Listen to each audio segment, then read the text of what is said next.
خبربین کے تمام دیکھنے والوں کی خدمت میں السلام علیکم ورحمۃ اللہ۔ سعودی عرب کے شہر مکہ مکرمہ سے تازہ ترین اپڈیٹ کے ساتھ حاضر ہیں۔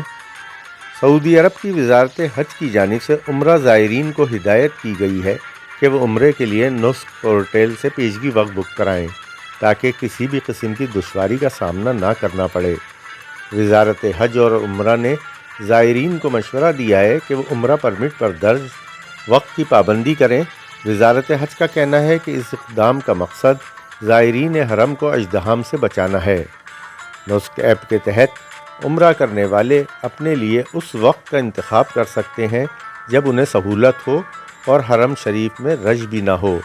وزارت حج کا کہنا ہے کہ نسک پورٹل کے ذریعے دن اور وقت کا انتخاب کر کے پرمٹ حاصل کیا جا سکتا ہے۔ پرمٹ کا حصول عمرہ زائرین کی سہولت کے لیے ہے۔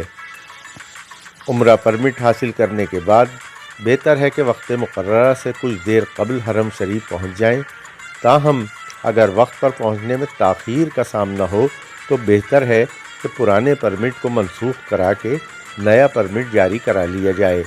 واضح رہے کہ کورونا وبا کے دوران عمرہ پرمٹ کا حصول لازمی تھا، جس کے بغیر کوئی شخص عمرے کے لیے مکہ مکرمہ نہیں جا سکتا تھا۔